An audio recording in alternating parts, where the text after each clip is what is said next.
Лорадол. Ооба.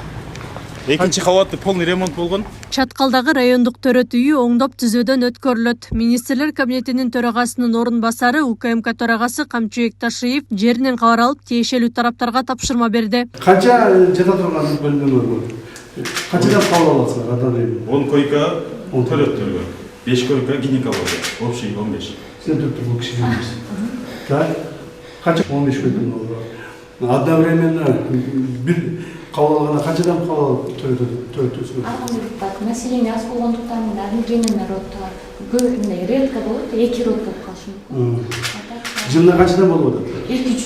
200? Жылына 200 бала төлөнүп атат. Так. Азыр 6 айга 80 рот. Себеби дегенде 2026 жылдын 1-январдан баштап толук райондор, Айракча, Чакал району толук бойдой келет. Бул жерге биз азыр көптөгөн адамдарга чоң эме берип атпайбыз, сыйрык берип атпайбыз. Ошол негизинде азыр толук райондордун ар бир роддомдорун башка жасап чыгышыбыз керек. Сизге эмне керек бул жерде? Ремонт. Дагы эмне керек? Оборудование эмне керек? Керек кошумча гинекологический акушерский кресло керек. Баягы жаш балдарды жанагы недоношенный балдарды кармай турган эмеңиз бар камера? Жок. Неонатолог врачыбыз жок. Азыр ошол боюнча мен завчаракка кат жаздым эле 900 миң өкмөткө которуп беришиптир. Ошол бул жакка айтып аткан аппараттарды. Буюрса өздөрү биз характеристикасын бергиле биз алып беребиз дейт. Так, тез арада ичинде ремонт кылган, болду. Азыр ремонт кыласыздар. Кейинки оборудование алып бересиңер. Бул Чаткал райондук радиозон төрөт үй.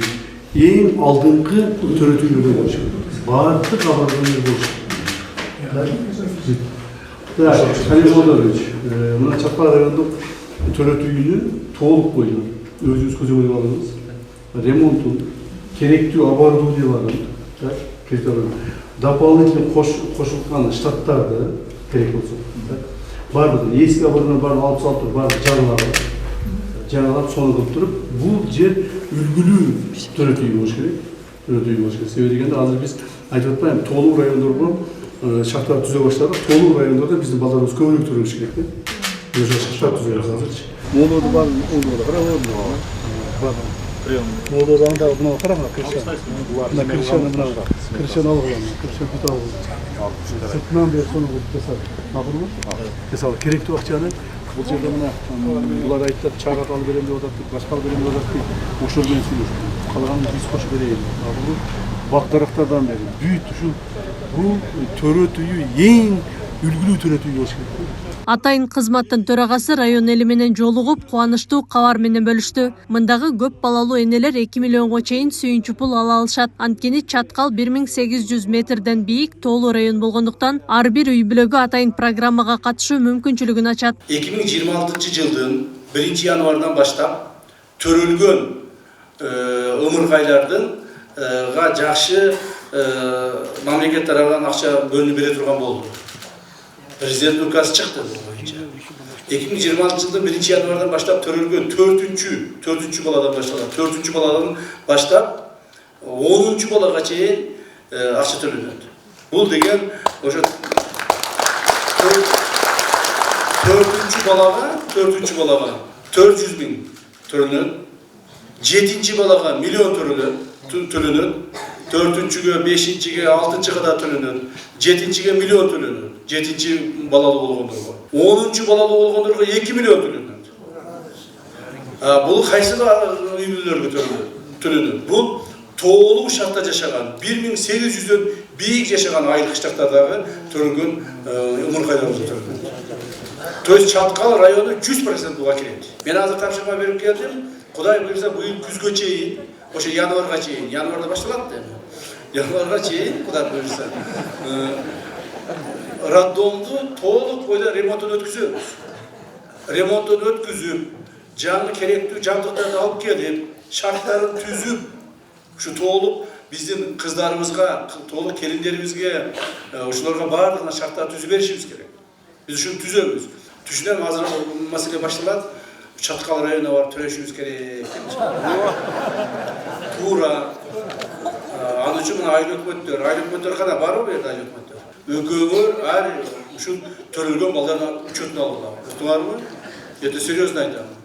Ал бала келин бу жерде жашап атабы, жашабай атабы, же төрөшүнө 1 ай калгандан кийин төрөп алып тургандан мага миллион бер деп жүрбөсүн. Уктуңарбы? Ушул жерде жашаш керек. Биринчиден, экинчиден ошол эле указдын негизинде төрөлгөн бала 1 жашка чыккандан кийин берилет акча. 1 жашка чыккандан кийин берилет. Ал төрөгөн келин ушул жерде дагы 1 жыл жашаш керек.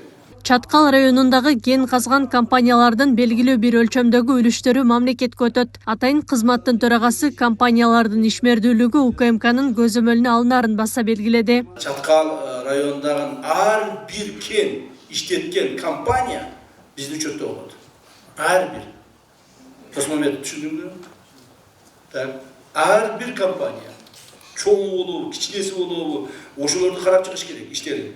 Кандай пайда келтирип атат, канча налог төлөп атат, канча пайданы өзү таап атат, ошол тапкан пайдасы канчасы бизде калып атат. Биз ушундай зерикпестен ушу отуруп досконально ошонун баарын карашыбыз керек. Анан кийин кайсы бир чиновник 5-10 тыйын алып коюп туруп отура бериңиз. 5-10 тыйын алып коюп туруп, анан кийин өзүнүн чөтөгүн иштетпеш керек. Биз уже карай баштадык биринчиси. Мына биринчи результатыбыз чыкты жакында эле. Full Gold Mining деген компания болду. Азыр деле бар. Алардын жасаган иштеринин, кылган иштерин баарын карап чыгып, көп нарушениялерин таап, бүгүнкү күндө 30% мамлекетке өткүзүп атат. Өткүзүп бүттүбү же бүтөк билбейм, өткүзүп атат, Өткүзүп атат 30%. Мындан ары ошол 30% мамлекеттики болот. Полностью. Биз контролдо турабыз. Андан сырткары кетирген ошол кемчиликтерине канча төлөдү? 2 миллиард. 20 миллион доллар акчаны төлөдү. 20 миллион доллар акча мына жол алды иште. 20 миллион доллар деген акча бул 1,5 миллиард. Как раз 1,7 миллиард экен. Ошол жолду иштеп атат. Алардан алып акчасын мамлекетке өткүздүк. Мындан ары да ушундай болот эми. Могул жерде Vertex деген компания бар. Туурабы? Vertex компаниясы иштеп атасыңар, э? Vertex компаниясындагы азыр жок деген 30-40% мамлекетке өткүзөбүз. Так, алардын да нарушениялерин таап, алардан дагы тапкан мурдагы прибыльдеринен жанын суруп туруп, сыгып алып туруп элге беребиз ошо. Мындай кылмасак болбой калды. Мындай кылмасак болбой калды. Себеби дегенде элдин байлыгын талап тонуп жеп кетип атышат. Жыйында УКМК төрагасы райондогу иштер боюнча айыл өкмөт башчыларына жана айрым жетекчилерге эскертүү жана тапшырмаларды берди. Ошондой эле Жалал Абад облусундагы ар бир жетекчинин ишмердүүлүгү текшериле турганын кошумчалады. Бая башында айтып өткөндөй күнү-түнү базарына, субботасына, майрамына карабай чапкылап иштеп жүрөбүз. Президентибиз дагы ушул. Күнү-түнү тынбайт. То тиякта, то биякта, то кабинетинде, то президент катары, мамлекетибиздин башчысы катары өтө көп эл аралык катташтар көп. Кээ бирлер ойлоп атат, бул жыргал жашоого келип калып. Жок. Ошондуктан жергиликтүү бийлик органдары, баардык мамлекеттик чиновниктер ушундай кылып иштешиңер керек. Күнү-түнү, же суббота воскресенье бириң көлгө, бириң тоого, бириң отпуск алып туруп, чет өлкөгө чыгып кеткендерди көрбөйм. Эгер кимдир бир ошондой кыла турган болсо, мамиле кылса, мамлекеттик кызматка, ал адамды биринчиден жоопко тартабыз, экинчиден сөзсүз түрдө кызматтан алабыз. Мындан ары ушул боюнча дагы катуу көзөмөл алгыла, Досмамет, уктуңузбу? Жалал Абад облусу боюнча. Жалал Абад облусу боюнча чиновниктер каякта жүрөт? Эмне иш кылып жүрүшөт? Кайсы иштерди аткарып атат? Же болбосо кабинеттен чыкпай, ошол бийлигине ошол жүргүзгөн кызматына мас болуп жүрөбү? Ушунун баардыгын текшергиле. И мага постоянно отчет берип тургула. Айыл өкмөт башчылары экөө район, то есть өзүңөрдүн территорияңарды толук карап чыккыла, уктуңарбы? Мына азыр оба дейсиз. Мына Радомдун мен алдына барып көрдүм. Көзүмдүн кыйыгы менен карап сразу көрдүм. Эмнени көрдүм? Бүт бактары курап калды. Ошо суу коюп коюш кыйын ошол жерге. Ошону карап коюш кыйын. Ошол кимге карайсыз? Сизге карайбы? Сиз территорияңызга карайбы? Сиз Канчкыянын жетекчисиз, туурабы? Ошону карап коюш кыйын. Неужели ошону келип мен айтышым керек? Сиз чарбачыл болушуңуз керек. Карасаңыз чарбачыл болушуңуз. Эртең менен кечке чейин жүрүшүңүз керек. Бул дарак эмне үчүн өспөй атат? Бул гүл эмне үчүн солуп калды? Бул жол эмне болду? Бул эмне болду? Ушул сиздин кызматыңыз ушул. Siz bize aytып atkан жокпуз, бар чегераны бап, чегераны кара. Же бирөөнү кармап кел, коррупцияны кармап кел деген жерибиз жок. Siz чарбачыл болушуңуз керек.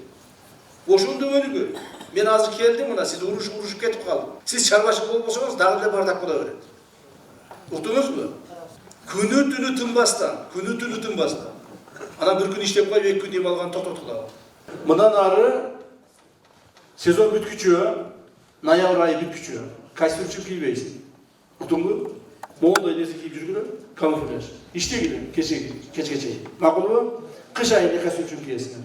Sebebi degeni men bul balаны замечать etip kaldım. Keçe narın oğarganda da kostüm kiyi vardı. Toprak oğarganda da kostüm kiyi vardı. İşte керек atıyorlar kostüm kiyip жүрөсүz. Уктуңузбу? Söyleyeyim. Жергиликтүүлөр атайын кызматтын төрагасына маселелерин айтып, ыраазычылыктарын билдирди. Айрымдар кат түрүндө кайрылышты. Çatkal rayonu siz hapsız kılıp verseniz, Çatkal rayonu joyulup ketmesin de ödün ederek şu ilin altına çık.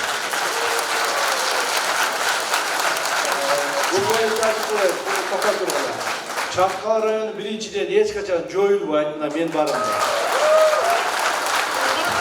Eğerde o Talas облусуна карай өзөсөңөр деле ал чечимди чыгарып беребиз. Каласың. Бирок баарды жалап аткан азыр келип атышат айтып коеюн. Kırgızistan'da tübel kıdırdınız, görüp atabız. Jерлердин бардыгын көрдүңүz. Булуң бурчка чейин жибине чейин аралашып атасыз. Биз сизге ыраазыбыз. Сиздер менен биз сыймыктанабыз. Дайыма ушу кубаттайбыз сиздерди биз. Шундай иштеген адамдар, шундай уулдар дагы көп болсо экен деп тилек кылабыз. Акылай Карабаева, Замирбек Тойчубаев, регион Чаткал району.